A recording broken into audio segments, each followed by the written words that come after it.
Assalamualaikum warahmatullahi wabarakatuh. Selamat datang di Shia Tube 12 Channel, tempat di mana ilmu dan akidah bertemu dalam cahaya Ahlul Bait. Pada video kali ini, kita memasuki Haushuluddin bagian 3Mi. Pembahasan mendalam tentang salah satu fondasi terpenting dalam keyakinan Islam Syiah, yaitu At-Tauhid atau keyakinan akan keesaan Tuhan. Tapi sebelum kita menyatakan bahwa Allah itu Esa, ada pertanyaan yang mendasar. Apakah Tuhan itu ada? Jika ada, berapa jumlahnya? Dan lebih jauh lagi, apa manfaatnya percaya kepada Tuhan yang Maha Esa? Apakah sekadar kepercayaan abstrak atau justru fondasi dari kekuatan spiritual, arah hidup, dan ketenangan jiwa? Dalam video ini, kita akan menggali bukan hanya dalil akal dan wahyu, tapi juga dampak besar dari tauhid dalam kehidupan manusia. Sebuah keyakinan yang tak hanya mempersatukan langit dan bumi, tapi juga menyatukan hati manusia menuju satu tujuan ilahi. Jangan lewatkan pembahasannya, karena setiap bagian mengungkap cahaya yang akan membimbing kita menuju hakikat iman yang sejati. Mari kita mulai.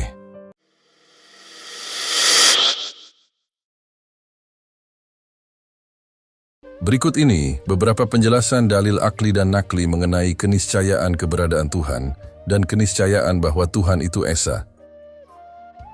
Pertama, Tuhan itu pasti Esa atau satu, tidak mungkin tersusun atau mempunyai bagian. Tauhid adalah keyakinan paling mendasar dalam Islam, yaitu keyakinan bahwa Allah itu Esa, tunggal, dan tidak terbagi dalam bagian-bagian atau sifat-sifat yang tersusun atau murakkab. Mengapa hal ini penting?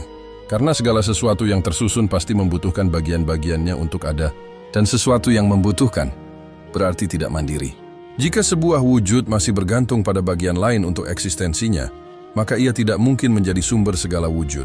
Allah tidak seperti itu. Dia tidak bergantung pada apapun, bahkan tidak tersusun dari bagian-bagian. Karena itulah mustahil baginya untuk menjadi murakkab atau tersusun. Allah Maha Sempurna dalam keberadaannya, dan tidak memerlukan apapun untuk menjadikannya ada. Dalam hal ketuhanan atau uluhiyah, tidak mungkin ada sekutu bagi Allah. Jika ada dua Tuhan, maka akan timbul perbedaan atau persamaan di antara keduanya. Perbedaan menunjukkan bahwa keduanya tidak mutlak, sedangkan persamaan menunjukkan bahwa mereka terdiri dari unsur-unsur yang sama, dan ini berarti mereka tersusun, yang tentu saja bertentangan dengan sifat Tuhan yang maha sempurna dan tak bergantung. Dengan demikian, keesaan Allah bukan sekadar angka satu, tapi menunjukkan kesempurnaan mutlak yang tidak tersusun dan tidak memiliki sekutu. Inilah inti dari tauhid yang murni. Kedua, Tuhan tidak mungkin memiliki sekutu. Bayangkan jika ada dua Tuhan, mustahil keduanya benar-benar sama tanpa perbedaan. Jika ada perbedaan, berarti salah satu dari mereka memiliki sifat kesempurnaan yang tidak dimiliki oleh yang lain. Dan jika salah satu tidak memiliki sifat sempurna, maka ia menjadi makhluk yang bergantung. Oleh karena itu, ia butuh sesuatu untuk menyempurnakan dirinya. Tapi ini jelas bertentangan dengan konsep Tuhan yang maha sempurna. Jika suatu entitas masih membutuhkan sesuatu untuk hidup, maka ia bukanlah Tuhan. Dalam logika yang lurus, segala bentuk kebutuhan menunjukkan kelemahan. Maka dari itu, rangkaian kebutuhan ini harus berhenti di satu titik, yaitu pada satu zat yang benar-benar tidak membutuhkan apapun, yang disebut sebagai Ghani Bizzat, yaitu zat yang maha kaya dari segala sisi. Tanpa keberadaan Tuhan yang benar-benar berdiri sendiri dan tidak tergantung pada apapun, maka tidak akan ada satupun wujud yang bisa benar-benar ada, sebab sesuatu yang tidak memiliki keberadaan sejati tidak mungkin menciptakan keberadaan bagi yang lain. Dengan demikian, keesaan Tuhan bukan hanya keyakinan, tetapi juga suatu keharusan logis.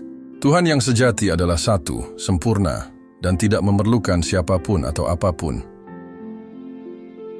Ketiga, wujud Tuhan tidak mungkin memiliki batas, dia harus satu, mutlak dan absolut. Imam Ali bin Abi Thalib pernah berkata, "La yuqalu lahu haddun wala nihayah." Tidak dapat dikatakan bahwa dia Allah mempunyai batas dan akhir. Ini adalah kunci untuk memahami keunikan wujud Allah. Dia tidak terbatas. Mengapa? Karena segala sesuatu yang memiliki batas pasti tersusun atau murakkab, artinya ia terdiri dari bagian-bagian. Dan sesuatu yang tersusun selalu bergantung pada bagian-bagiannya untuk bisa ada. Dengan kata lain, ia tidak berdiri sendiri, tidak mutlak.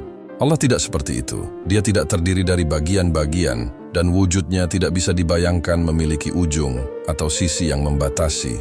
Adanya batas berarti menunjukkan bahwa ada sesuatu yang di luar batas tersebut dan itu menunjukkan ketidaksempurnaan. Dalam filsafat, istilah susunan seperti itu disebut tarkib, dan tarkib atau susunan ada dua jenis. Pertama, penyusunan dari dua wujud. Kedua, penyusunan dari wujud dan ketiadaan. Tarkib jenis kedua ini adalah yang paling buruk karena menunjukkan bahwa sesuatu itu separuh ada dan separuh tidak ada. Dan setiap bentuk tarkib mustahil berlaku bagi Allah Subhanahu wa Ta'ala. Karena Allah adalah zat yang mutlak, sempurna, dan tidak mengandung unsur kekurangan sedikit pun. Wujud yang tidak terbatas adalah wujud yang satu, mutlak, dan tidak memiliki duanya, karena jika bisa dibayangkan ada dua, itu berarti ada batas di antara keduanya. Dan adanya batas lagi-lagi menunjukkan ketidaksempurnaan. Sementara wujud yang terbatas, yang tersusun dari ada dan tiada selalu membutuhkan bagian-bagian untuk membentuknya. Inilah sebabnya mengapa syirik atau menyekutukan Allah dalam hal uluhiyah atau ketuhanan sangat fatal, karena itu berarti menggambarkan Tuhan sebagai makhluk yang butuh kepada unsur-unsur lain. Namun Allah berbeda. Zat dan sifatnya tidak bisa dibayangkan memiliki bagian, batas, atau tandingan. Dia Maha Esa tanpa duanya, baik yang nyata maupun yang hanya terlintas dalam pikiran. Keempat, keserasian dan keharmonisan alam semesta. Pernahkah kita memperhatikan betapa segala sesuatu di alam ini tampak begitu teratur dan selaras? Mulai dari susunan tubuh manusia dan hewan, pertumbuhan tumbuh-tumbuhan, hingga pergerakan planet-planet di langit, semuanya berjalan dalam keteraturan yang luar biasa. Keserasian ini bukanlah hasil kebetulan, tapi merupakan bukti nyata bahwa alam semesta ini diatur oleh satu pengatur yang maha kuasa. Jika kita teliti lebih dalam, kita akan melihat bahwa setiap makhluk memiliki peran dan posisi yang tepat. Organ-organ tubuh pada hewan dan juga yang ada pada manusia saling bekerja sama dengan harmonis. Tumbuhan tumbuh sesuai musim, memberikan manfaat bagi ekosistem lain. Bahkan bumi, matahari, dan seluruh tata surya bekerja dalam keseimbangan yang sempurna. Keteraturan ini menunjukkan bahwa ada satu pencipta yang mengatur segalanya dengan ilmu dan kebijaksanaan yang sempurna. Tidak mungkin ada dua atau lebih pengatur, karena perbedaan kehendak akan menimbulkan kekacauan, bukan keteraturan. Allah Subhanahu wa Ta'ala berfirman, "Dan dialah Tuhan yang disembah di langit dan Tuhan yang disembah di bumi, dan dialah yang maha bijaksana lagi, maha mengetahui." Dan dalam ayat lain, "Hai manusia, sembahlah Tuhanmu yang telah menciptakanmu dan orang-orang sebelum kamu agar kamu bertakwa. Dialah yang menjadikan bumi sebagai hamparan dan langit sebagai atap, dan Dia menurunkan air dari langit. Lalu dengan air itu Dia menumbuhkan berbagai buah-buahan sebagai rezeki untukmu. Maka janganlah kamu menjadikan sekutu-sekutu bagi Allah, padahal kamu mengetahui." Ayat-ayat ini menegaskan bahwa hanya ada satu Tuhan yang menciptakan, mengatur, dan memberi rezeki kepada seluruh alam semesta. Maka menyekutukannya adalah pengingkaran terhadap bukti yang nyata di hadapan mata dan hati kita sendiri. Kelima, hadis Ahlul Bait dari Imam Ja'far Asy-Shadiq. Imam Ja'far Asy-Shadiq pernah ditanya, kenapa pencipta alam semesta tidak boleh lebih dari satu? Imam Ja'far Asy-Shadiq pun berkata, ketika engkau menganggap Tuhan ada dua, maka harus ada perantara antara keduanya sehingga dapat dikatakan ada dua. Perantara tersebut menjadi yang ketiga di antara keduanya dan juga menjadi qadim seperti keduanya. Dengan demikian, engkau mau tidak mau harus mengakui tiga Tuhan.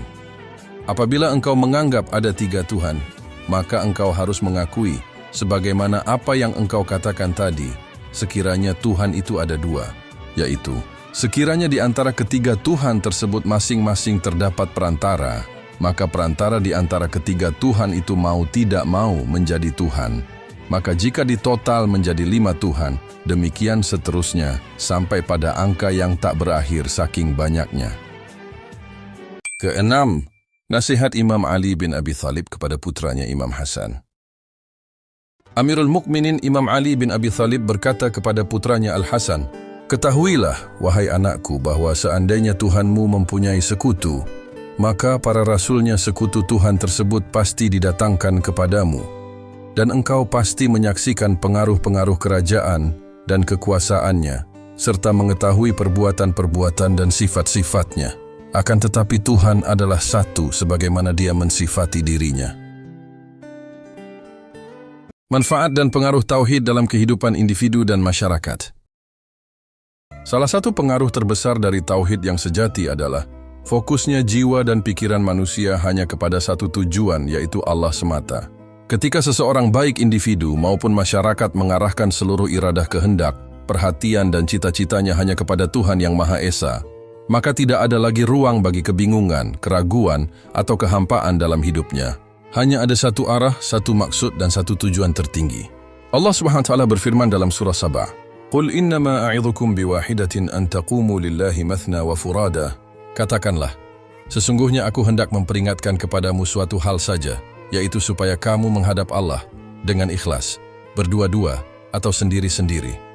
Ayat ini menekankan bahwa langkah awal menuju kebenaran dimulai dari kesadaran pribadi, baik secara kolektif maupun individu, untuk menghadap Allah dengan penuh ketulusan. Jiwa manusia, jika ia benar-benar terfokus pada satu titik tujuan spiritual, maka bisa mengeluarkan kekuatan luar biasa dari potensi jiwanya. Jika manusia sampai pada kedudukan spiritual seperti ini, maka ia akan menjadi pribadi yang sangat istimewa. Allah Subhanahu wa Ta'ala menggambarkan puncak tauhid ini dalam firman-Nya, "Inni wajjahtu wajhiya lilladzi fatara as-samawati wal arda hanifan, wa ma ana minal musyrikin." Sesungguhnya aku menghadapkan diriku kepada Tuhan yang menciptakan langit dan bumi dengan keimanan yang murni dan tulus kepadanya. Dan aku bukanlah termasuk orang-orang yang mempersekutukan Tuhan. Ayat ini adalah bentuk komitmen penuh seorang hamba kepada Sang Pencipta. Ketika seseorang menghadapkan seluruh dirinya kepada Allah, maka hubungannya dengan Tuhan menjadi sumber dari segala kebaikan, kebahagiaan, dan kesempurnaan. Bahkan, ia mulai meniru akhlak ilahiyah, mewujudkan kasih sayang, keadilan, hikmah, dan kesucian dalam kehidupan nyata. Inilah buah dari tauhid, yaitu bukan sekadar keyakinan abstrak, tapi transformasi total dalam jiwa, tujuan hidup, dan akhlak manusia. Beriman kepada keesaan Allah Subhanahu wa Ta'ala bukan sekadar mengakui bahwa Tuhan itu satu, tetapi juga meyakini bahwa hanya Dia yang pantas disembah. Mengapa? Karena segala sesuatu selain Allah hanyalah makhluk ciptaannya, hambanya, yang tidak memiliki kekuatan atau kemandirian sedikit pun. Allah SWT berfirman, "In kullu man fis samawati wal ardi illa atir rahmani abdan." Tidak ada seorang pun di langit dan di bumi, kecuali akan datang kepada Tuhan yang Maha Pemurah selaku seorang hamba. Ayat ini menegaskan bahwa seluruh makhluk, dari malaikat di langit hingga manusia dan hewan di bumi, semuanya adalah hamba. Maka bagaimana mungkin seorang hamba menyembah sesama hamba, padahal keduanya sama-sama lemah? Ketika seseorang beribadah kepada selain Allah, apakah itu manusia, benda, atau kekuatan gaib, maka sesungguhnya ia sedang merendahkan diri di hadapan sesuatu yang juga lemah dan tidak berdaya. Ini adalah bentuk kehinaan diri yang paling dalam. Allah SWT berfirman, "Ya ayyuhan nasu antumul fuqara'u ilallah, wallahu huwal ghaniyul hamid." Hai manusia, kamulah yang memerlukan kepada Allah, dan hanya Allah lah yang maha kaya lagi, maha terpuji.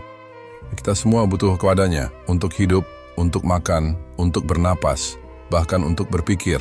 Sedangkan Allah tidak membutuhkan apapun. Dia Maha Kaya, Al-Ghani, Maha Terpuji, Al-Hamid. Maka keimanan kepada Allah sebagai Tuhan yang Maha Esa juga mengandung keyakinan bahwa semua yang ada di alam semesta berasal darinya, semuanya terwujud karena kekuasaannya, dan pada akhirnya semuanya akan kembali kepadanya. Inilah inti dari tauhid.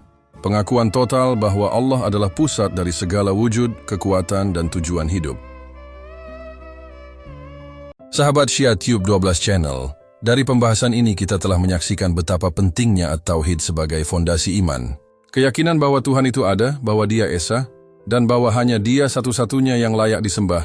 Bukan sekadar doktrin, tapi merupakan titik pusat dari seluruh perjalanan spiritual manusia. Tauhid bukan hanya tentang hitungan Tuhan, tapi tentang menyatukan arah hidup, pikiran, dan hati hanya kepadanya.